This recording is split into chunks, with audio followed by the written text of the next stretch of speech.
அனைவருக்கும் மாலை வணக்கம். மற்றும் ஒரு மாலை பொழுதில் உங்களை சந்திப்பதில் மகிழ்ச்சி. ஜூன் மாதத்துக்குரிய வகுப்புகளிலே ஒரு தொய்வு ஏற்பட்டிருந்தது. என்னுடைய தனிப்பட்ட குடும்ப நிலை காரணமாக உங்களுடைய வகுப்பை தொடர்ச்சியாக நடத்த முடியாமல் போய்விட்டது. இருந்தாலும் நாங்கள் அந்த விடுபட்ட வகுப்புகள் மற்றும் உங்களுக்குரிய தொடர்ச்சியான வழிப்படுத்தல என்னுடைய வகுப்புகள் தொடர்ந்து நடைபெறும்.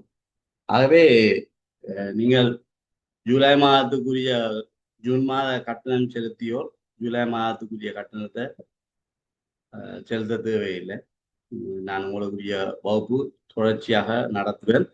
ஆகவே இந்த வகுப்பு நடைபெறவில்லை என்கின்ற காரணத்தினாலே உங்களுக்குரிய தொடர்ச்சியான வகுப்பை நான் ஜூலை மாதம் தொடர்ந்து செய்வேன், விடுபட்ட வகுப்புகளையும் சேர்த்து. ஆகவே ஜூன் மாத கட்டணம் செலுத்தியோர் ஜூலை மாதத்துக்கு திரும்ப கட்டணம் செலுத்த தேவையில்லை. அந்த வகையில நாங்கள் பரீட்சைக்கு தயாராக வேண்டிய தேவை இருக்கிறது என்னன்னு சொன்னால், எதிர்வரும் காலங்கள்ல மற்ற பரீட்சைகளும், அதாவது நாடளாவிய சேவை பரீட்சைகளும் நடைபெற இருக்கிறதால எங்களுடைய தயார்படுத்தல நாங்கள் தொடர்ச்சியாக செய்து கொண்டிருக்க வேண்டிய தேவை இருக்கிறது. வகுப்புகள் நடைபெறவில்லை என்று சொன்னாலும் நீங்களாக கொஞ்சம் பிராக்டிஸ் செய்து கொண்டிருக்கிறது நல்லது. ஓகே, அந்த வகையில நாங்கள் இப்பொழுது கடந்த வாரம் பகிர்ந்த அந்த வினாத்தாள இன்றைக்கு பார்க்கக்கூடிய இருக்கு. நான் அதுல ஒரு தொகுப்பாக, அதாவது பல்வேறுபட்ட வகையில வருகிற வினாலின் தொகுப்பாக அந்த வினாத்தாள உங்களுக்கு தந்திருக்கும், பார்த்திருப்பீங்க. ஏற்கனவே செய்திருந்த வினாக்களும் இருக்கும். ஆனால் நீங்க பார்க்க வேண்டியது இந்த வினாத்தாள கட்டமைப்பு. மொழித்திறன் அல்லது இந்த மொழியத்தோட தொடர்பட்டதான வினாக்களை பார்த்தீங்கன்னா ஒவ்வொரு வகையிலையும் ஒவ்வொரு கேட்டகரியிலையும் வருது. முதல் 3 வினா ஒரு வகையான கேட்டகரியும், அடுத்த கேட்டகரி, அப்படி எல்லா வகையிலையும் தொட்டு தொட்டு தொட்டு போட்டுக்கணும். என்னன்னு சொன்னாங்க, நாங்கள் எல்லா வகையான வினாக்களையும் செய்யப்படையினால்தான் பரீட்சையில எந்த வகையில வந்தாலும் செய்யக்கூடிய தனி ஒரு யூனிட் அல்ல ஒரு விடயத்தை மட்டும் பார்த்துட்டு போய் பரீட்சை எழுத முடியாது. இதுல பாருங்க, 3 சொற்கள் தமக்குள் சமனான தொடர்பை கொண்டுள்ளன, வேறுபடும் சொல்லியது என்று கேட்டிருக்கேன். இப்ப இதுல ஓரளவுக்கு நாங்க பார்த்தோம்னா இந்த ஃபேமிலியர் ஆயிட்டுன்னு சொன்னா எக்ஸாமுக்கு இந்த விஷயம் தான் வேற வேற மொழி நடையில வரும். இந்த இணைத்தல், ஒன்று சேர்த்தல், தொகுத்தல், பகுத்தல் என்ற விடயத்தை வச்சுக்கொண்டு இப்ப அண்மகால வேற ஒரு அதே விடயம் வேற ஒரு மொழி நடையில வந்துருது. இதில் பார்த்தால் இணைத்தல், ஒன்று சேர்த்தல், தொகுத்தல் எல்லாம் உண்டாக்குறது, எல்லாத்தையும் சேர்த்து பார்க்கறது இந்த மாதிரி வரும். பகுத்தல் என்றது பிரிக்கிறது அல்லது இந்த பிரிச்சு பார்க்கிற வகையில வரும். ஆகவே அங்க வேறுபடுகிறது பகுத்தல். அப்ப இதுக்கு வட்டம் போடுற முக்கியம் இல்லை, இங்க வந்து சரியா 4 அடியில கதை போடும். பரீட்சைக்கு இந்த விடயங்களை தான் பார்க்கணும். பென்சிலால் எழுதக்கூடாது, பேனையால் எழுதணும். தெரிப்பு, பக்க நேர்மாறல், மெய்பிம்பம், மாயபிம்பம். அப்ப இதுக்கு சொல்லுங்க பாப்போம், எது பொருத்தமான விடயம்? பக்க நேர்மாறல். இல்ல. தெரிப்பு. இல்ல. மெய்பிம்பம். மெய்பிம்பம். Very good. இது நீங்கள் சின்ன வகுப்புகள்ல சயின்ஸ்ல படிச்ச விஷயம், ஆனா பரீட்சைக்கு வந்திருக்கிறது. இப்ப தெரிப்பென்று சொல்றது ஒரு ஒளிக்கதிர் இந்த தலவாடியில பட்டு தெரிக்கும், ஏதாவது ஒரு ஆடியில பட்டு தெரிக்கும். அது தலைவாடியோ குழிவாடியோ என்னென்ன ஒன்றுக்காக பட்டு தெரிக்குவது. அப்ப தலைவாடியில வந்து தெரிப்புன்றது படுகோணம் சமன் தெரிகோணம் என்ற மாதிரி எந்த சாய்வில படுதோ அதே சாய்வில தெரிக்கும் என்று சொல்லி படிச்சிருக்கிறோம். பக்க நேர்மாறல், இப்ப நான் ஒரு கண்ணாடிக்கு முன்னால் இருந்தால் என்ன அப்படியோ காட்டு, அப்ப இப்படி திருப்பி காட்டும் என்ன பக்க நேர்மாறல். இப்ப நீங்கள் இங்க ஸ்கிரீன்ல பாக்குறதா, நான் விளக்கையை ஊத்தினா அது விளக்கையை உயர்த்தும், இடக்கையை ஊத்தினா அது விடக்கையை உயர்த்தும். பக்க நேர்மாறல் அப்படியே திருப்பி காட்டுறது. தலவாடியில உங்களோட முகத்தை பாத்தீங்கன்னா அப்படியே காட்டும். உங்களோட இடப்பக்கம் இருக்க காது இடப்பக்கம் அப்படிதான் இருக்கு, விலப்பக்கம் இருக்காது விலப்பக்கம் தான் இருக்கு, கண் அப்படித்தான் இருக்கு, மூக்கு அப்படித்தான், அப்படியே காட்டும். மெய்பிம்பம் என்றது தலைவிழா இருக்கும், மாயபிம்பம் என்றது நிமிந்தா இருக்கும், மெய்பிம்பம் தலைவிழா இருக்கும். அப்ப தலவாடியில தெரிப்பு நடக்கும், பக்க நேர்மாறல் நடக்கும், மாயபிம்பம் தான் பெறும், மெய்பிம்பம் இல்லை. ஆகவே இங்க வேறுபடுகிறது. கட்டளை, அறிவிப்பு, ஆணை, வேண்டுகோள்.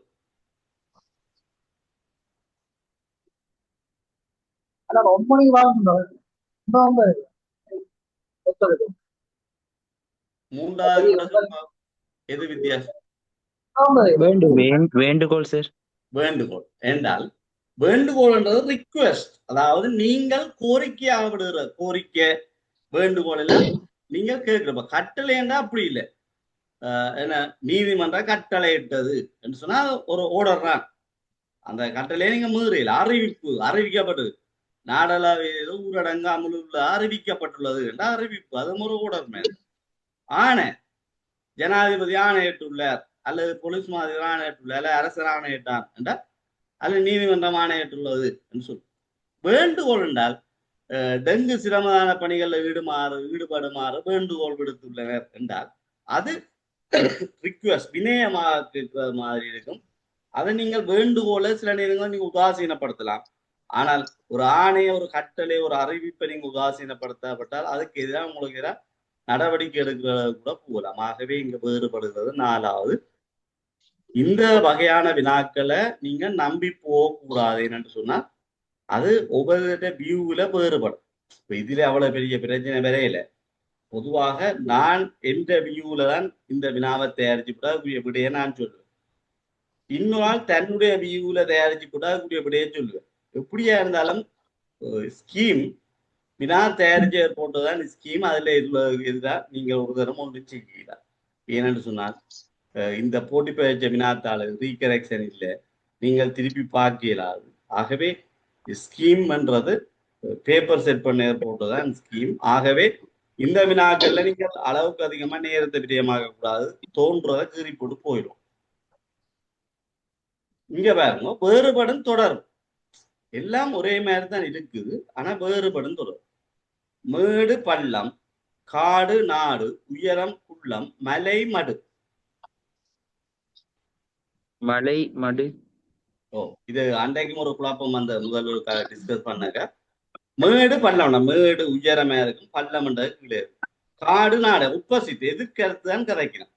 உயரம் குள்ளம் எதிர்கருத்து. மலை மடுண்டா ரெண்டும் உயரமானதுதான், ஆனால் கொஞ்சம் வித்தியாசம். அந்த மலைன்றதை விட மடுன்றது கொஞ்சம் குறைவாக இருக்கும். மலைக்கும் மடுவுக்கும் என்று சொல்லி அந்த அந்த இதுல பார்க்க மற்றெல்லாம் ஒப்போசிட்டா இருக்கிறது என்ற அடிப்படையில மலை மடு என்றதுதான் வரும். ஆனால் இந்த காடு நாடு என்றதையும் சிலர் அதனிடம் டிஸ்கஷன்ல சொன்னார்கள். ஆனால் என்னுடைய அபிப்பிராயத்தில் மலை மடு என்றது பொருத்தமா இருக்கும் என்று நினைக்கிறேன். அஞ்சாவது பேர், சதுரம் சதுரமுகி, முக்கோணி 20 முகி, ஐங்கோணி 12 முகி, முக்கோணி அரியம்.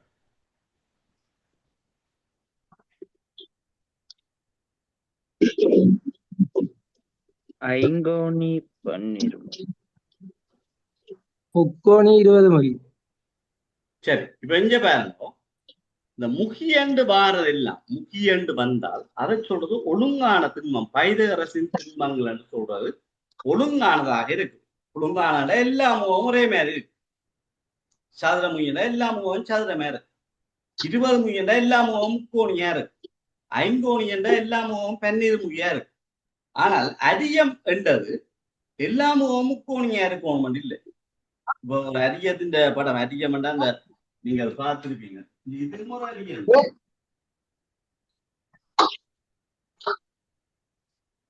இல்ல, 2 முக்கோண முகமும் செவ்வகம் இருக்கு. அவ எல்லாம் ஒரே மாதிரி இருக்காது. ஆகவே முக்கோணி அரியம் என்றதுதான் வேறுபடும். முக்கியண்டு வந்தால் அது எல்லா முகமும் ஒரே மாதிரி இருக்கும். இதுல வேறுபடுறது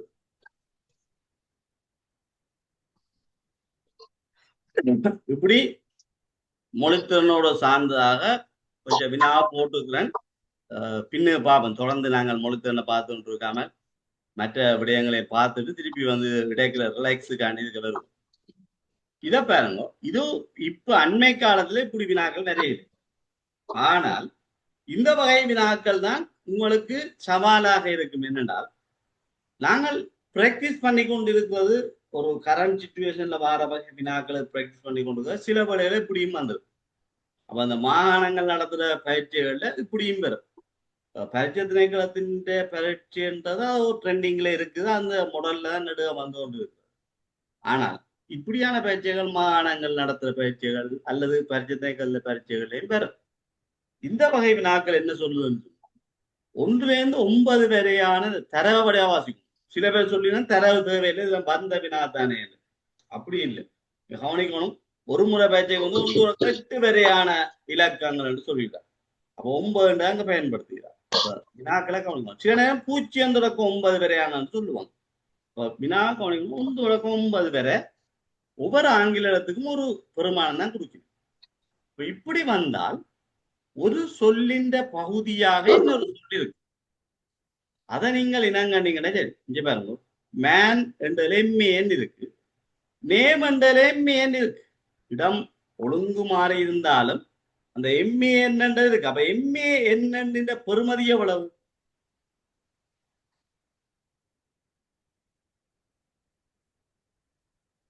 எம்ஏஎன் எவ்வளவு?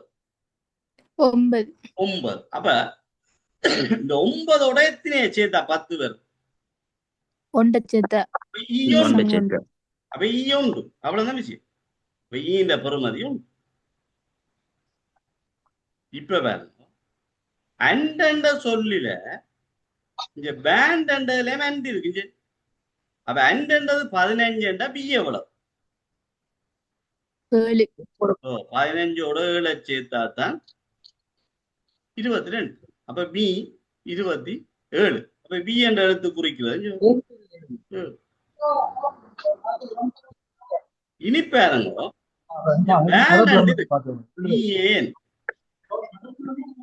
இந்த பேண்டில பிஏஎன் இஞ்சு பின்னுக்கு இருந்து பார்த்தா அப்ப பிஏஎன் 14 டி எவ்வளவு?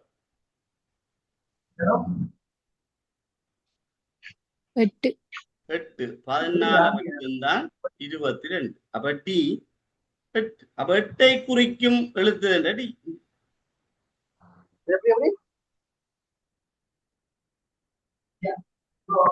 பாருங்க, பேன் என்றது 14. பேண்ட் என்றதுல பேன் பிஏஎன் என்ற எழுத்து இருக்கு. பச்சையா இருக்கு, அவ்வளவும் 14. அப்ப 14ஓட 8 சேர்த்தா தானே 22 வரும். அப்ப டி 8. ஓகே. இப்ப இதுல பாருங்க, பி 7. அப்ப ஏன் எவ்வளவு? 7. 7. ஏன் 7 தான் 14. அப்ப ஏன் 2 எழுத்து சேர்ந்துதான் 7. ஏன் 7. இதுல ஏன் 7 என்றால் எம் எவ்வளவு? M2. 10. 2 மேலும் தான் 9. சரியா? அப்ப எம் எவ்வளவு? 10. இதுல பாருங்க, ஏன் 7 என்றால் டி எவ்வளவு? 8. அதை கண்டுபிடிச்சுதான் பிரச்சனை. இங்க வாங்க, இங்க ஏன் 7 ஈ1 கண்டுபிடிச்சு ஈ1 ஏன் 7. அப்ப 7 மட்டும் 8. அப்ப எல் எவ்வளவு? 6. 6. எல் 6. இவ்வளவும் இப்படி இப்படி போட்டு கொண்டு போக கண்டுபிடிக்கலாம். எல்லா எழுத்தையும் கண்டுபிடிக்கொண்ட தேவையில்லை. எங்கட தேவைக்கு ஏற்ற மாதிரி பார்க்கணும். ஒரு பகுதியாக இருக்கும். இப்ப ஏக்கம என்னென்ற எழுத்துக்களால் காட்டப்படும் இலக்கம வேறு. இப்ப நீங்க கண்டுபிடிச்சிட்டீங்க, ஏயும் என்னும் சேர்ந்தால் 7. ஏன் 7 என்று கண்டுபிடிச்சு வச்சுக்கிறோம். அப்ப 7 என்றது எப்படி வரும் என்றால் 1 to 9 வரையான இலக்கத்தை பயன்படுத்துறபடியா 1 6 7. ஆனா 6 என்றது இல்ல இருக்கிறபடியால் எண் 6 இருக்கீங்களா? அப்ப 1 6 என்றதா வரையலாம். பாருங்க, எல்லாத்தையும் போட்டு பார்க்க தேவையில்லை. என்னென்றால் 1 6 7. ஆனால் 6 என்றது இங்க எல்லண்ட இலக்கத்தால குறிக்கப்படுது 29 கண்டுபிடிச்சிட்டோம். ஆகவே எண்ணுக்கு திருப்பி ஒரு எழுத்து வேறு ஒரு ஆங்கில எழுத்துக்கு வரையலானே. அப்போ ஒன்று மாறம் வரையலாம். அடுத்த 2 5 வரையலாம். ஏனென்றால் M2 என்றபடியால் A2 இருக்கலாம். அப்ப அந்த விடயம் ஆகும். 4வது அவுட் என்றால் 1 தொடக்கம் 9 வரையான இலக்கத்தை பாவிக்கிற பொழுது 7 0 வரையலாம். ஆகவே 3 4 தான். ஓகே, இந்த மைக் ஒரு மியூட் பண்ண சொல்லுங்க பேர். சில பேர் மியூட் பண்ணாமல் இருக்கிறோம். அது சொல்ல சொல்ல விளங்கு. சரி, இப்ப இது ஓகே தான். இல்ல திருப்பி சொல்லணுமோ? சரி, திருப்பி சொல்லுங்க சார். சரி, ஓகே.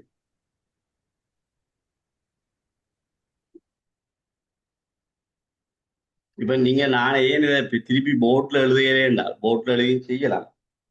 நான் இந்த பகுதி பகுதியா காட்டுறதுக்காக அந்த பேப்பர்ல செய்யறேன். அப்பதான் உங்களுக்கு நேரம் மிச்சமா. இதுல பார்க்கணும், ஒரு வினாவின் பகுதியாக இன்னொன்று இருக்கு. இவங்க MAN, இங்கே MAN இருக்கு. அப்ப MAN என்னன்றது 9ண்டா 9ஓட 1 சேர்த்தா தான் 10. அப்ப E1.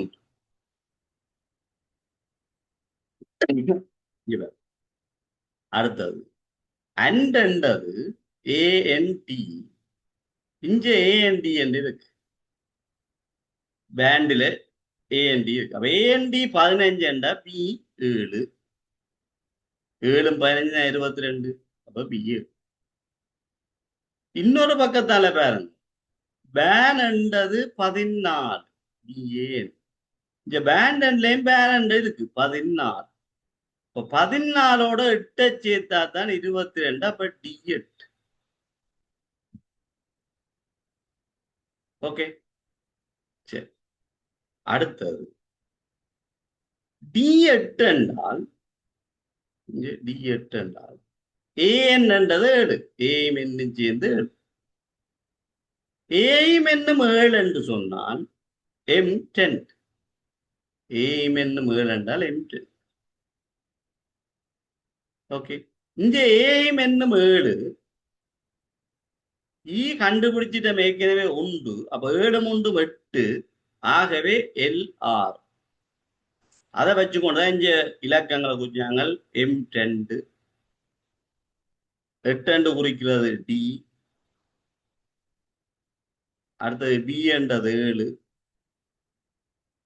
6 குறிக்கிறது L. அடுத்த ஏக்கம் என்ன பெறுமதி கேட்டிருக்கு. AN 7 என்று கண்டுபிடிச்சு வச்சிருக்கிறோம். 1 மாறும் எடுக்கலாம். ஏன்னா 1 என்றது க்கு இருக்கிறபடியால் ஏக்கு வரையலாது. 2 5 எடுக்கலாது. M2 என்று இருக்கிறபடியால் A2 வரையலாது.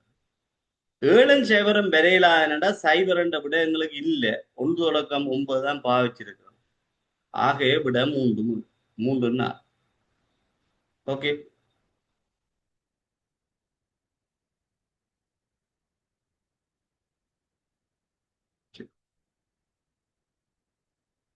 இந்த கேலண்டர்களையும் ஏற்கனவே செய்ததுதான். இருந்தாலும் திருப்பி போட்டுக்கா. சில பேர் புதிதாக இணைந்தவர்கள் இருக்கிறீர்கள். டீச்சிங் சர்வீஸுக்கு வகுப்புல இணைந்தவர்கள் இந்த வினாவை சந்தித்திருப்பீர்கள். இருந்தாலும் பரவாயில்லை. இது இந்த கேலண்டர் வினாவில ஒரு டெக்னிக்கலும் இல்லை. இது ஒரு மேனுவலா நீங்கள் செய்யலாம். என்னடா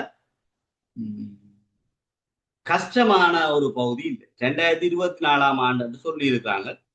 24ஆம் ஆண்டு என்று சொன்னால் அது லீப் பேடம். 2024 கடைசி 2 இலக்கத்தையும் பாருங்கோ. 24 4ஆல பிரிவடும். ஆகவே அது லீப் பேடம். லீப் பேடம் நெட்டாண்டு. நெட்டாண்டு என்ன ஸ்பெஷல்? ஒரு நாள் கூட இருக்கு. ஓ, அது எந்த மாதத்துல கூட இருக்கும்? பிப்ரவரியில பிப்ரவரியில வளமையா 28 நாள் இருக்கும். லீப் பேடம் 29 நாள் இருக்கும். இப்ப இது செய்ய முதல் ஒரு கேலண்டரை பார்த்தீங்கன்னா, விளக்கத்துக்காக சொல்றேன், இந்த கேள்விக்கு தேவை. ஒரு கேலண்டரை பார்த்தீங்கன்னா நேற்று 1ஆம் தேதி என்ன கிழமை? புதன். ஜூலை மாத கேலண்டரை பார்த்து புதன்கிழமை 1ஆம் தேதி. புதன், வியாழன், வெள்ளி சனி ஞாயிறு செவ்வாய் திங்கள் புதன் ஒரு 2 3 4 5 6 7 8 9 10 11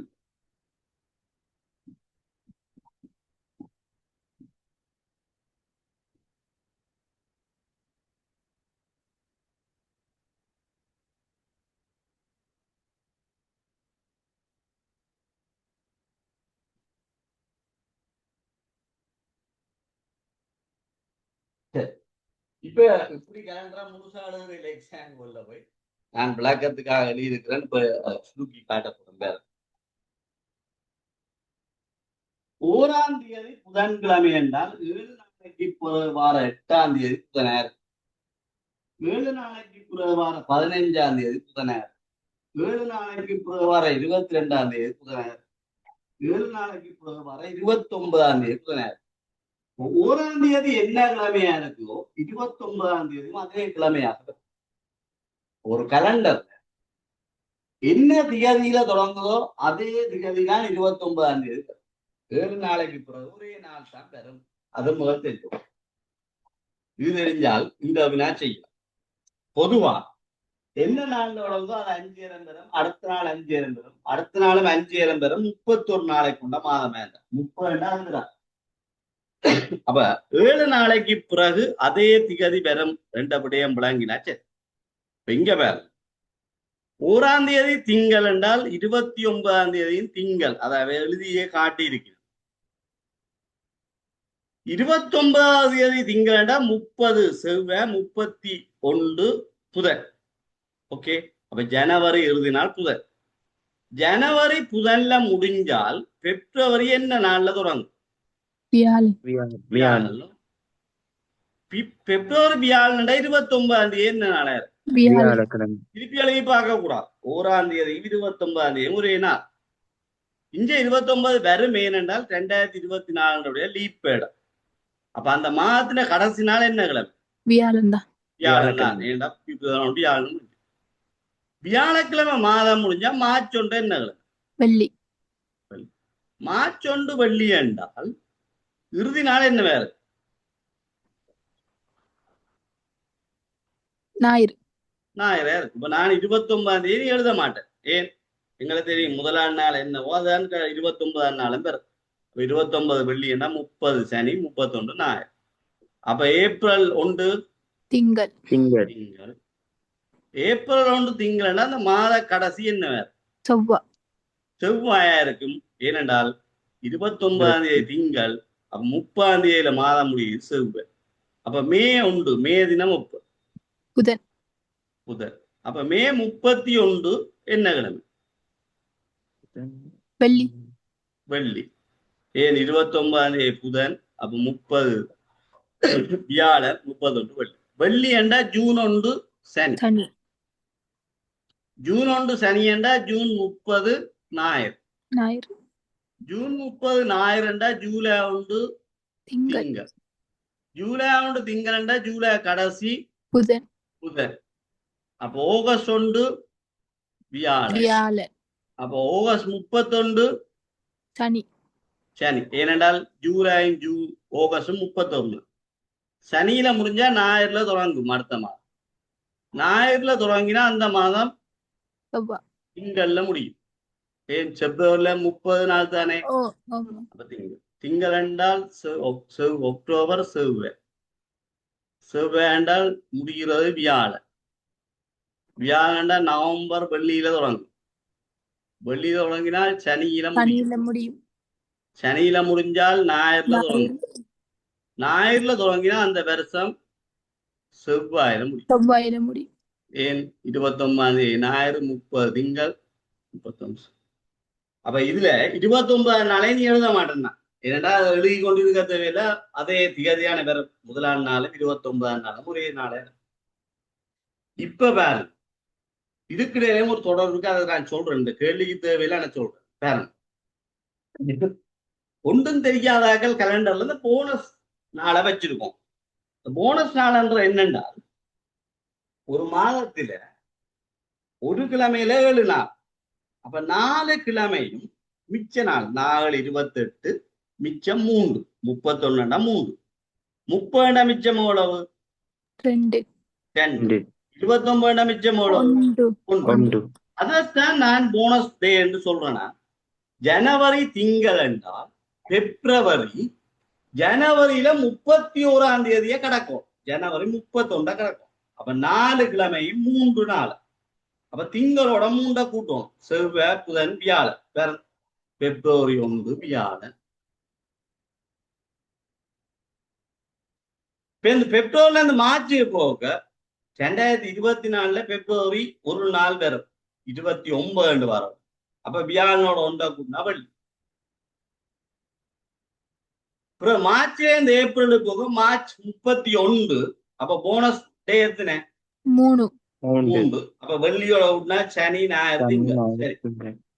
ஏப்ரல்ல இருந்து மேய்க்கு போக ஏப்ரல்ல 30 போனஸ் எவ்வளவு? 2 2. திங்களோட 2 செவ்வாய் புதன். அப்ப நீங்க இந்த போனஸை ஞாபகம் வச்சுக்கணும். இந்த கேள்வி தேவைப்படாத வேற ஒரு சந்தர்ப்பத்தை சொல்லுவேன். போனஸ் டேட்டா 31ஆம் தேதியை கடந்தால் 3 கூட்டம், 30ஆம் தேதியை கடந்தால் 2 கூட்டம், 29 கடந்தா 1 கூட்டம், 28 கூட்டவே தேவை.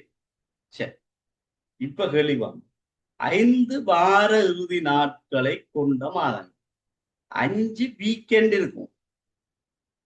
5 வீக்கெண்ட் இருக்கும். அப்ப அந்த மாதம் திங்கள்ல தொடங்கினா 5 வீக்கெண்ட் வரா. திங்கள் வரும், செவ்வாய் வரும், புதன் வரும், அங்கார வரா. அப்ப 5 வீக்கெண்ட் வரணும்னா என்ன நாள்ல தொடங்கும்?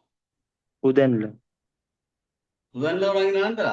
சனியில புதன் 5 வரும், வியாழன் 5 வரும், வெள்ளியான் 5 வரும், அங்கார வரா. 5 வீக்கெண்ட் வரணும். சனியில தொடங்கினா வரும். சனி 5 ஞாயிறு 5. ஞாயிறுல வாங்கினாலும் வரும். ஞாயிறுல தொடங்கினா சனி வராது. வெள்ளியில சனியில தொடங்கினா வரும். வெள்ளியில தொடங்கினாலும் வரும் தானே. பாருங்க, வெள்ளியில தொடங்கினால் வெள்ளி 5, சனி 5, ஞாயிறு 5 வரலாம். 31 நாளை கொண்ட மாதம்னா ஞாயிறு 5 வரலாம். வியாழன் தொடங்கினா வருமோ வராது?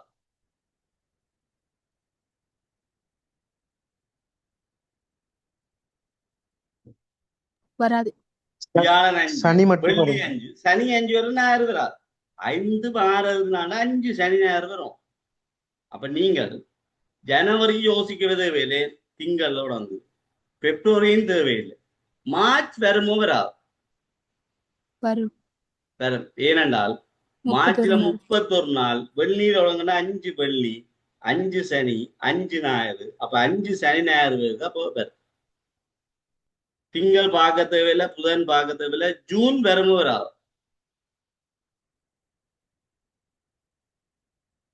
ஜூன் என்ன கிழமையில தொடங்குது? சனியில. சனி. அப்ப 5 சனியும் 5 ஞாயிறும் வருமோ வராதோ? வரும். வரும்.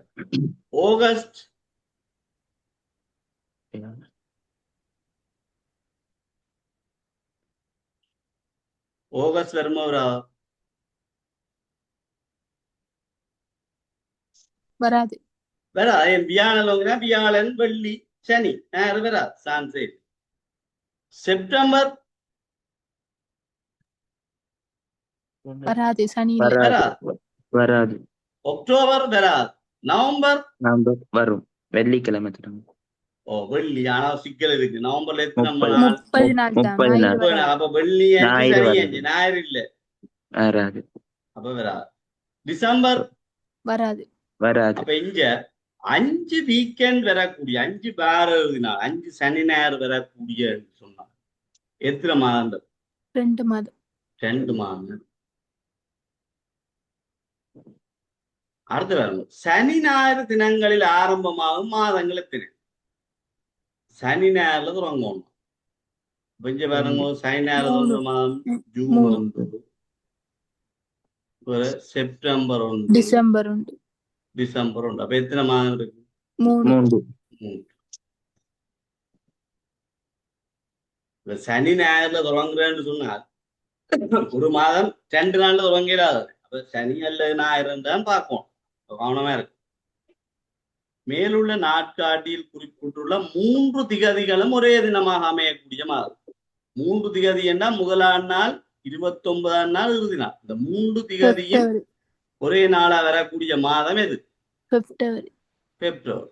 ஒரு அப்படி மாதம் எத்தனை என்ன கேட்டுக்க ஒன்று. ஒன்று அப்ப எக்ஸாமுக்கு இப்படி கேட்க சில பேர் பிப்ரவரி எழுதி விட்டுருவீங்க. அவன் கேட்கிறான் மாதங்கள் எத்தனை என்றால் நீங்க பிப்ரவரி எழுதினா பிள்ளை நீங்கள் பார்த்த விட சரி. ஆனா கேள்விக்கு விட உண்டு. இலங்கையின் சுதந்திர தினம் எந்த நாளில் கொண்டாடப்படும்? ஞாயிறு ஓ, இப்ப கேள்வி 2024ஆம் ஆண்டு தான் கதை. அப்ப 2024ஆம் ஆண்டுக்குரிய சுதந்திரம் தான் பார்க்கணும் நீங்க. 2024 பிப்ரவரி மாதம் 4ஆம் தேதி தான் சுதந்திர தினம் பெறும். 1ஆம் தேதி வியாழன் என்றா, 2ஆம் தேதி வெள்ளி, 3ஆம் தேதி சனி, 4ஆம் தேதி ஞாயிறு. அப்ப சுதந்திர தினம் ஞாயிற்றுக்கிழமை. அடுத்த கேள்வி இருக்கிறான் 25ஆம் ஆண்டு 1ஆம் தேதி என்ன? புதன் ஓ, இந்த கேள்விக்கு நீங்கள் சும்மாவே பார்க்கலாம். டிசம்பர் 31 செவ்வாய் அடுத்த வருஷம் புதன் தானே. வேற ஒன்றும் யோசிக்காமலே சொல்லலாம். இதுல அல்லாவிட்டால் இங்க பார்க்கணும் ஜனவரி 1 திங்கள் என்றால் அடுத்த வருஷம் செவ்வாய் வரணும். ஆனால் 2024 லீப் இடமனுடைய போனஸா ஒரு நாள் சேர்ந்து செவ்வாய் புதனா. புதன் நோமலா இந்த வருஷம் என்ன தேதியோ அதை விட ஒரு நாள் தான் கூடும். லீப் இடம்னா இன்னொன்று போனஸா. ஓகே, இப்போ கலண்டர் கேள்வி மிக இலகுவானதாக இருக்கும். ஆனால் கவனமா செய்யும். சில கேள்வி செய்த கேள்வி தான் போட்டிருக்கணும். ஆனால் சில கேள்வி புதுசு என்றாலும் பார்ப்போம்.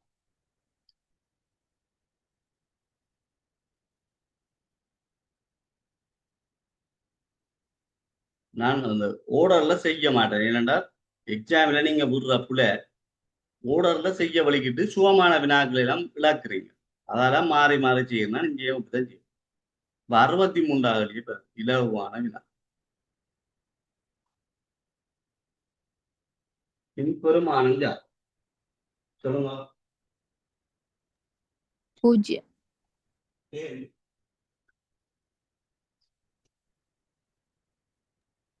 ஏன்? எம் சயம் என்று ஓ, வருகிறது. எம் சயம் ஓ, இப்படி வார வினா வந்து ஐக்யூ லெவல் தான். நீங்க ஒன்றுமே யோசிக்க கூடாது. ஏயில எம்ம கழிச்சிருக்காங்க பிட தெரியாது, பியில எம்ம கழிச்சிருக்காங்க பிட தெரியாது, அப்படியே போகுது. கடைசியா செட்டில் எம்ம கதைக்கிறாங்க. அப்ப ஏபிசிடி என்ற வரிசையில தான் எம் என்றது கழிவுறது. அப்போ ஒரு இடத்துல பாருங்க, ஏபிசிடியில ஒரு இடத்துல எம் என்று பெறும். அந்த எம்மில இருந்து எம் கழிவுடும். எம்மில இருந்து எம் கழிவட்ட என்ன? பூஜ்ஜியம். ஒரு ரெண்டுல இருந்து அது என்ன கழிச்சா பூஜ்ஜியம் தான். அடையாளம் இல்லை என்று சொன்னால் 2 இலக்கங்களுக்கு இடையில 2 அச்சரங்களுக்கு இடையில அடையாளம் இல்லை என்று அது பெருக்கல் பெருக்கிறதாங்க. இப்ப நார்மலா மேத்ஸ் படிச்சாலும் இது ஏபிசி என்று சொன்னா ஏபிசி 8 ஏதர வீதர சீத பெருக்கதான். அது மாதிரி எக்ஸய பை இன்டு அல்ல எக்ஸய 3 இன்டு எக்ஸய 2 சமன் 0. இதுல பெருக்கம் தான் சரி. அப்ப அடையாளம் இல்லைன்னா பெருக்கம். அப்ப இங்க பாருங்க, ஏ சய எம் பி சய எம் என்று போகுது. ஒரு இடத்துல எம் சய எம் இப்படியே போய் சட் சய எம் என்று இருக்கு. அப்ப இது ஒரு பெருமாதி, இது ஒரு பெருமதி, இது ஒரு இது சைபர். 5 தர 4 தர 0 தர 3 தர 2 என்று வந்தா விடு என்னன்னா பூஜ்ஜியம் தான். பெருக்கி பார்க்காமலே சொல்லலாம். 5 20 20 செய்வராங்கன்னா சரி. எந்த எண்ணெய் பூஜ்ஜியத்தால வைங்கன்னா பூஜ்ஜியம் தான். ஆகவே இங்க ஒரு பிரதியிடலும் தேவையில்லை. எம் சய எம் என்ற ஒரு பேட்டர்ன் ஒரு இடத்துல வரும். அது பூஜ்ஜியம். ஆகவே விட பூஜ்ஜியம். இந்த வினாவுக்கு ஒரு செய்க வழியும் இல்லை. 62வது சொல்லுங்க என்ன?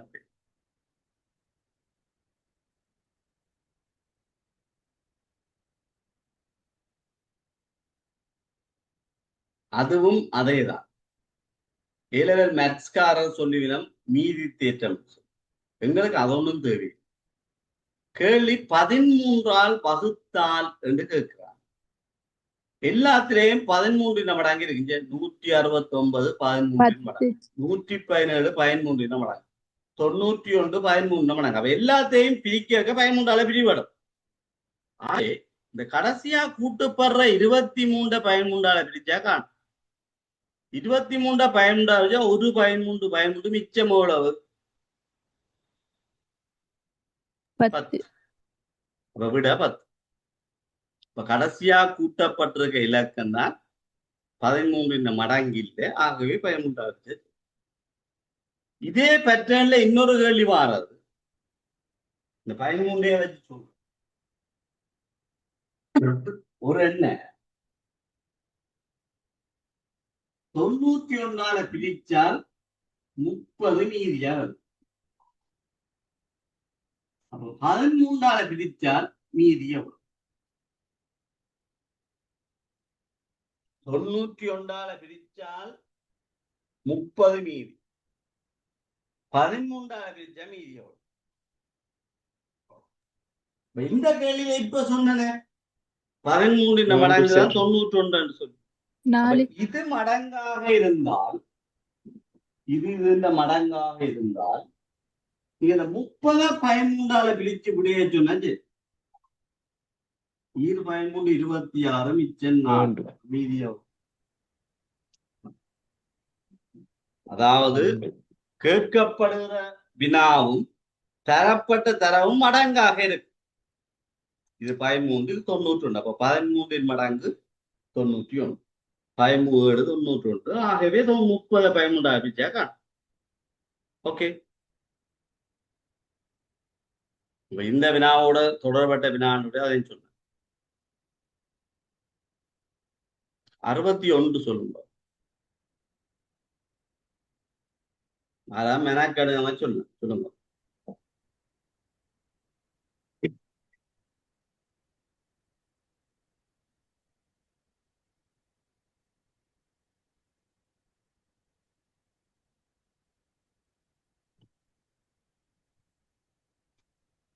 அறுபத்தி ஓராயிரம்.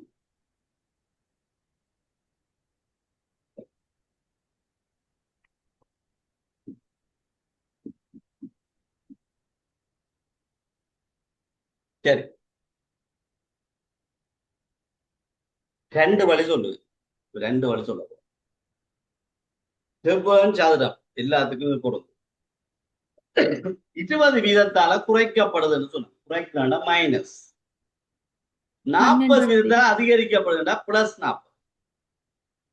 குறைதண்டா மைனஸ், கூடுதண்டா பிளஸ். இனி ஒரு போமிலா இருக்கு. அந்த போமிலா பாரு, a plus b plus ab இன் கீழ் 100. a plus b plus ab இன் கீழ் 100. ab க்கு கீழே தான் 100. அப்ப முதல் நீளம் 20 வீதம் குறைவதுன்னா மைனஸ் 20. 40 வீதம் அதிகரிக்கிறத பிளஸ் 40. பிளஸுக்கு அடையாளம் போடுவோம் தேவை. சகலம் 2 பெருக்கணும். மைனஸ் 20 40. அதை 100 பாருங்க.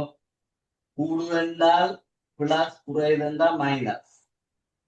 இந்த 20 வீதம் குறைச்சவுடைய மைனஸ், 40 வீதம் கூட்டினுடைய பிளஸ். 2 பெருக்கள் 100. சைபரையும் சைபரையும் பட்டுலாம், சைபரையும் சைபரையும். மைனஸ் 20ஓட பிளஸ் 40 கூட்டினால் பிளஸ் 20. சக மைனஸ் இன்டு பிளஸ் மைனஸ் 8. 20ஓட மைனஸ் கூட்டினா 10. அப்ப எத்தனை வீதம் அதிகரிக்கும்?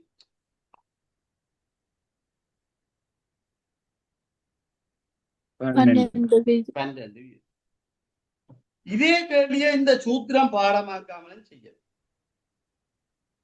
இப்ப நான் ஒரு சதுரமாக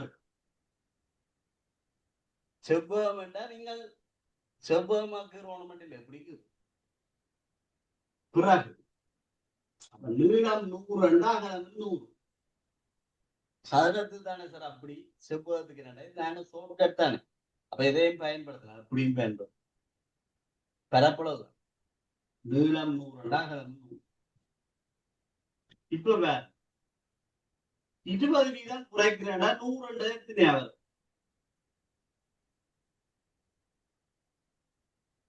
சதவீதம் 100 எடுத்துலாம். 80. 80. 20 வீதம் குறைஞ்சாலும் எவ்வளவு? 80. 40 வீதம் அதிகரிச்சால் எவ்வளவு வரும்? 140. 140. 140. இதை விளங்கிட்டோ? இப்ப நான் சதவீதத்துல தந்தபடியா 100 எடுத்தேன். நீளம் 100, அகலம் 100 எடுத்தேன். இப்ப நீளம் 20 வீதம் குறைஞ்சா 100 80 வந்துடும். அகலம் 40 வீதம் கூடோட 140 வந்து. இது 10, இது 10 எடுத்தேன். 20 வீதம் குறைஞ்சா எத்தனை வரும்? 8.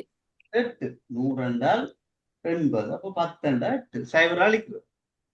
இங்க 100 140. 10 14. பரப்பளவு என்னன்றது பெருக்கிவிட்டா சரி. இல்ல. கூட சரி. 10 100. இங்க 14 4 112. 112. 100 இருந்தது இப்ப 112 வந்துரு. அப்ப எத்தனை வீதம் கூடியிருக்கு? 12. 12 வீதம்.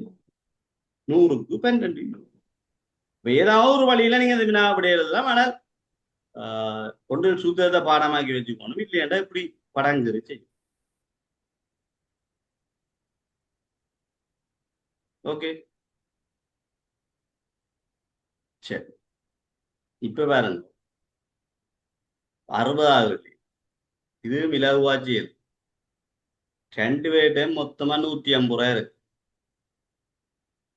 ரமேஷ் 10 ரூபா கொடுத்தால் ரமேஷிடம் உள்ள போல மியாத்துல 2 மடங்கு இருக்கு. சரியோ? அப்ப நீங்கள் சும்மா வேறங்க, ரமேஷிடம் உள்ள பணம் 75 ரூபாண்டா மியாத்திட்டையும் 75 ரூபாய் இருக்கு. 75ல 10 ரூபா கொடுத்தா 85 வரும். 2 மடங்கா வருமோ? இல்ல. இல்ல. அப்ப முதலாவது XY ஒன்றும் போடாமல் சும்மா செய்யறது. மொத்தம் 150 இல்ல சொல்லிடு. 70 இருக்குன்றால் அவரிட 80 ரூபாய் இருக்கணும். அப்பதான் 150 வரும். இவன் 10 ரூபா கொடுத்தால் 60 90 வரும். 2 மடங்கோ? இல்ல. இவர்கிட்ட 60 அவர்கிட்ட எவ்வளவு இருக்கும்? 90. 90. இப்ப 10 ரூபா கொடுத்தாண்டா இவர்கிட்ட 50, அவர்கிட்ட 100. 2 மடங்கா வருதோ வரைய இல்லையோ? வருது. வரும். அப்ப அதான் விட 50 இருந்தா அவர்கிட்ட 100 ரூபாய் இருக்கு. இப்ப 2 மடங்கு இருக்கு. இது 10 ரூபா கொடுத்தா 2 மடங்கோட கூடிடும். ஆகவே அதுவும் பெறா. இது ஒரு வழி. ஏதாவது நாங்கள் ஒன்றுமே தெரியாட்டால் ஒரு திருப்பி சொல்லுங்க சார். சொல்ல போறோம். விடைய வச்சு கொண்டு செய்யறது. ஒன்றுமே தெரியாட்டாலும் நீங்க விடைய வச்சு கொண்டு செய்யலாம். அப்படியான வினாக்களை எக்ஸென்ட் போட்டுன்னு சொல்லுவேன். இப்ப விளங்க பதம் பாரு. ரமேஷ் மியாத் 2 பேர் மொத்தமா 150 ரூபாய் இருக்கு. ரமேஷ் முதலாவது மியாத்துக்கு 10 ரூபா கொடுத்தால் 2 மடங்கா வருமா? இவர்கிட்ட உள்ள போல அவர்கிட்ட 2 மடங்கா வரும். அப்ப ரமேஷ்ல 75 ரூபாய் இருந்தா மியாத்துட்ட 75 ரூபாய் இருக்கு. அப்பதான் 150 ரூபாய் வரும் மொத்த காசு. இப்ப ரமேஷ் 10 ரூபா கொடுத்தான்டா, 10 ரூபா கொடுத்தான். 75ல 10 ரூபா கொடுத்தால் இவர்கிட்ட 65 ரூபாண்டு வந்துடும். இவர்கிட்ட 85 ரூபாண்டு. இப்ப 2 மடங்கோ? இல்லத்தானே? அப்ப இந்த விட பொருத்தம் 70 ரூபாண்டா அவர்கிட்ட எவ்வளவு இருக்கும்? 80 ரூபாய் இருக்கும். மொத்தம் 150 ரூபா. இப்ப இவர் 10 ரூபா கொடுத்தார் என்றால் இவர்கிட்ட 60 ரூபாவா வந்துடும். இவர்கிட்ட 90 ரூபா வந்துடும். 60 90 2 மடங்கோ? இல்ல. அப்ப 2 இவர்கிட்ட 60 ரூபாய் இருந்தா அவர்கிட்ட 90 ரூபாய் இருக்கு. மொத்தமா 150 ரூபாய். இப்ப 60 ரூபாக்காரன் 10 ரூபா கொடுத்தால் இவர்கிட்ட 50 ரூபா வந்துடும். மியாத்திட்ட 100 ரூபா வந்து இப்ப 2 மடங்கோ இல்லையோ? 50 2 மடங்கு. ஆகவே தான் இவர்கிட்ட 50 ரூபா இருந்தா அவர்கிட்ட 100 ரூபா இருக்கு. 10 ரூபா கொடுத்தேன் என்றால் இவர்கிட்ட 40 ரூபாவா வந்துடும். அவர்கிட்ட 110 ரூபா வந்து. அப்ப 2 மடங்கோ இல்லை. ஆகவே 3 சார் சொல்லுங்க. அதுல அவங்க கேக்குறாங்க வந்து தற்போது ரமேஷிட உள்ள பணம்னு சொன்னா ரமேஷ்ட முதல் 60 ரூபா இருந்து 10 ரூபா கொடுத்துட்டு அப்ப அங்க 100 ரூபா வரும். அப்ப 4வது விட வராதா? இது தற்போது இருக்கிற பணம் தானே கேக்குறாங்க. இப்ப கேள்விய பாருங்க. கொடுத்தால் எதிர்காலத்துல இருக்கு. கொடுத்தால் 2 மடங்கா. இப்ப தற்போதுள்ள பணம் கொடுக்க முதல் இப்ப இருக்கிற சிச்சுவேஷன்ல கரெக்ட். கொடுத்த பின்னர் உள்ள பணம் என்று கேட்கு. தற்போதுள்ள பணம் என்றால் இப்ப கொடுக்கிறார் என்று சொன்னால் கொடுத்துட்டார் என்று வரும் இறந்த காலம். ஆகவே இப்ப உள்ள பணம் நீங்க சொல்றது சரி. நீங்க கொடுத்தால் எதிர்காலத்தை சொன்ன கொடுத்தாங்கன்னா 2 மடங்கா வரும். இப்ப இவ்வளவு வச்சுக்காண்டா 60 ரூபா வச்சுக்கா கொடுத்தால் 2 மடங்கா வரும். சரிதானே? 60 ரூபா வச்சுக்க கொடுத்தால் 50 100 வரும். 2 மடங்கா வரும். கொடுத்த பின்னர் உள்ள பணம் என்று ஓகே ஓகே சார். சரிதான். இதுல என்னன்னா ஒரு சின்ன சின்ன சின்ன பிரச்சனை இருக்குது. எக்ஸாம்பிள் எங்களுக்கு இந்த சந்தேகம் பெறும். நீங்க கேட்ட பிள்ளை இல்லை. எக்ஸாம்பிள் கட்டாயம் சந்தேகம் பெறும். அப்படியா நேரங்கள்ல உங்களுக்கு சிக்கலை கொடுக்கும். அப்ப கொஞ்சம் இந்த பரீட்சை வினாத்தால செய்கிற பொழுது இந்த விடயங்கள்ல கொஞ்சம் கவனமா இருக்கணும். பிராக்டிஸ் பண்ணதான் இந்த விஷயங்களை பார்க்கணும். எக்ஸாம்பிள்ல பதட்டத்துல இந்த பிரச்சனைகள் வரும். பாருங்க, இதுவும் அதேதான். 65வது தந்தையினதும் மகனதும் வயதினருக்கான வீதம் 11:3. இதான் இப்ப இருக்கிற விகிதம். 10 வருஷத்துக்கு முன் 8:1. அப்ப மகனின் தற்போதைய வயது என்றால் எப்ப 10 வருஷத்துக்கு முன் இல்ல, இப்ப இப்ப இப்ப இதுலயும் பாருங்க. தந்தையின் வயது 11 மகன் 3. ஓகே. அப்ப மகன் வயது 3 மடங்காக இருக்கு. 3 மடங்காக இருக்கு. அப்ப 4வது வெளியில மற்ற 3 விடையுமே 3 பிரிவு.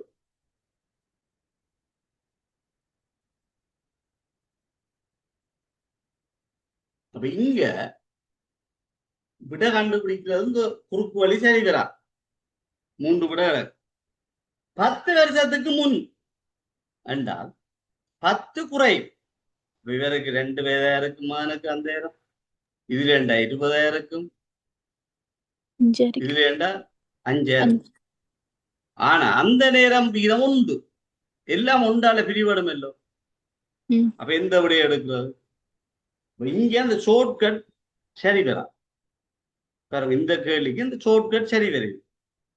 அப்ப இப்படி வார வினாக்களுக்கு சில வேளைகள்ல ஒரு விடதான் 3 பிரிபடக்கூடிய இருக்கு. அதான் விட திருப்பி போயில்லை. ஆனா இங்க பாருங்க 3 விடை இருக்குது.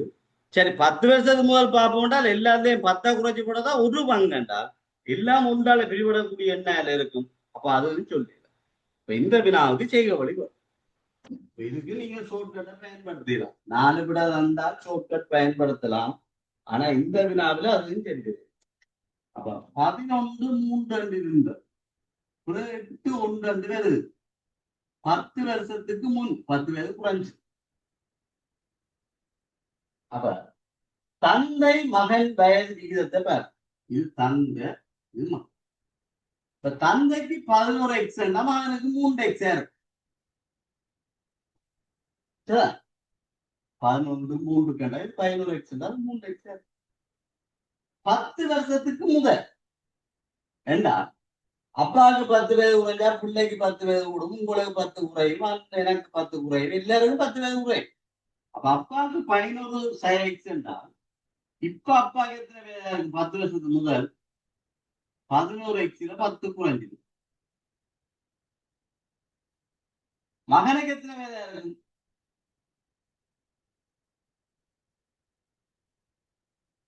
மூன்று மூணு எக்ஸ்ல எக்ஸ் பத்து. இது விளங்கிட்டோ? அப்பாவுக்கு 10 வருங்க, மகனுக்கு 10. அந்த நேரம் விகிதம் 8:1. அப்பாவுக்கும் மகனுக்கும் விகிதம் 8:1. 11 எக்ஸ் 10க்கும் 3 எக்ஸ் 10க்கும் விகிதம் 8:1. குறுக்க விளக்கினால் 11 எக்ஸ் 10 சமம் 8 × 3 எக்ஸ் 10.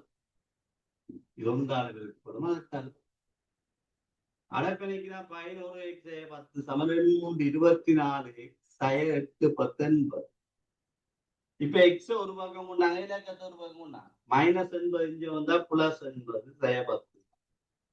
24 எக்ஸ் 11 எக்ஸ் 70 சமம் 24 11 3 கண்டேன் விகிதம். நீங்க எவ்வளவு தருது? 24 11 போனால் 11.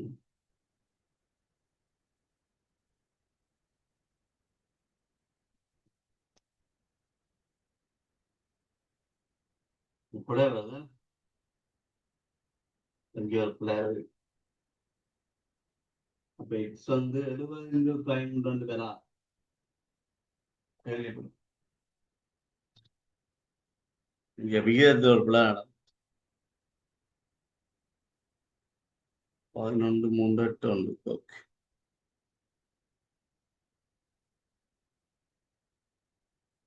நான் கேள்விப்பட்டேன். இப்படிதான் காணணும். எக்ஸ கண்டா அப்புறம் அப்போ பிள்ளைன்ற வேலை 3 எக்ஸ், அப்ப 3 மடங்கா பார்க்கணும். இதை கேள்விப்பட்டியா? சரி, 64 ஆப்ப எக்ஸ் வந்து இங்க பிரிவடக்கூடியா வந்தால் அதை கண்டுட்டு 3 எக்ஸ் தான் 3 மடங்கு போட்டுவிட்டு 65 வந்தால் 5 என்று வரும், 3 15 வரும். நான் அங்கே ஒரு புலா விட்டுட்டு கேள்வியில எங்கேயோ புலா விட்டேன் பாப்போம். 3 எக்ஸ். ஓகே, சரி பாப்போம். இப்ப இதுல பாருங்க, இரு துறைமுகங்கள்ல இருந்து ஒன்று 20 கிலோமீட்டர் 30 கிலோமீட்டர் போற கதையில கப்பல் வெளிக்கிடுது. இதுவும் கேள்வியில ஒரு கஷ்டம் இல்லை. நீங்கள் கவனா பாத்தீங்கன்னா 300 கிலோமீட்டர் இடைத்தூரத்துல இருக்குன்னு சொல்லியாரு. ஒன்றை நோக்கி நகர்வன்னு சொல்லியிருக்கு. நோக்கி நகர்வென்று சொன்னால் கூட்டம், எதிரெதிரே நோக்கி நகர்வென்றபடியா கூட்டம். அவ்வளவுதான் விஷயம். 20 30 இதுதான் 300 கிலோமீட்டர். எல்லாம் கிலோமீட்டர் போறவர்கள் இருக்கிறவரையும் உங்களுக்கு ஒரு பிரச்சனையும் வராது. கப்பல் இங்கே எது வலிக்கிறது? இங்க இந்த கப்பல் வலிக்குது. இந்த கப்பல் 1 மணி நேரத்துல 20 கிலோமீட்டர் போகும். இந்த கப்பல் 30 கிலோமீட்டர் போறவர்களுடைய 1 மணி நேரத்துல 30 போகும். அப்ப 1 மணி நேரம் முடிஞ்சு பார்த்தால் கடலுக்குள்ள 2 கப்பலும் சேர்ந்து அவ்வளவு தூரத்தை கடந்துரு 50 கிலோமீட்டர். 50 இது 20 போக்கு, அது 30. அப்ப 50 கிலோமீட்டர் கிடக்கு. 1 மணி நேரம் 50. அப்ப 300 கிடக்குறதுக்கு எவ்வளவு நேரம்? 6 மணி நேரம். 6 மணி நேரம். அவ்வளவுதான் விஷயம். அதனாலதான் நான் கூட்டணும், நோக்கி நகர்ந்தா கூட்டணும். 50 350 பிரிச்சா 6 மணி. 300 30 20 கூட்டி போட்டு பிரிச்சால் 6 மணி நேரம். அப்ப இந்த 6 மணி நேரத்துல 2 கப்பலும் சந்திக்கும். இந்த கப்பல் கொஞ்சம் தூரம் போகும், அது நிறைய தூரம் வேகமாக. இந்த ஓட தொடங்கினில இருந்து புறாவோ அந்த பரபரப்பாக இங்க போகும், இது வேற போகும் இப்படி வந்து கடைசியா சந்திக்க பறந்து முடிச்சு. அப்ப இந்த புறா எவ்வளவு நேரம் பறந்து கொண்டிருந்து? 6 மணி நேரம். 6 மணி நேரம். கப்பல் சந்திக்கும் வேலையில பறக்குது. அப்ப கப்பல் 6 மணி நேரத்தை சந்திக்குதுன்னா 6 மணி நேரமா புறா பறந்து. புறாவின் கதிர்ந்திருக்கு 35 கிலோமீட்டர் போறவர். 35 கிலோமீட்டர் போறவர் 1 மணி நேரம் 35 கிலோமீட்டர் போகும். அப்ப 6 மணி நேரம் எவ்வளவு போகும்னா 35 6 110. ஓகே, அப்ப இந்த வினாவுக்கு ஒரு விஷயமே இல்லை. ஆனா வினாவின் வடிவம் பெரிய பந்தி மாதிரி இருக்கும். அப்ப எவ்வளவு தூரம் வந்தா 110 கிலோமீட்டர். உங்களை குழப்பறதுக்காண்டி 110 மீட்டரும் போட்டுருக்கு பக்கத்து. அப்ப இங்க இந்த ரெண்டு கதையும் ஒன்று ஒன்று நோக்கி வரபடியா கூட்டினால் 50, 350 வீச்சால் 6, 6 35, 210 இப்படி நேரடியாக இப்படியே போட்டு. அப்ப இப்படியான வினாக்கள் எல்லாம் இலகுவாக நல்லா பிராக்டிஸ் பண்ணீங்கன்னா இலகுவா செய்யலாம். ஆனா கொஞ்சம் பிராக்டிஸ் பண்ணணும். ஒவ்வொரு நாளும் ஏதாவது ஒரு 5 வினாவாவது நீங்க செய்து பார்க்கணும். தகவல் ஒழுங்கமைப்பு வினா எல்லாம் நீங்கள் ஒரு நாளைக்கு ஒரு தகவல் ஒழுங்கமைப்பு வினாவாவது செய்து பார்க்கணும். இந்த எண்கோலங்கள்லாம் சும்மா நீங்களே பிராக்டிஸ் பண்ணலாம்.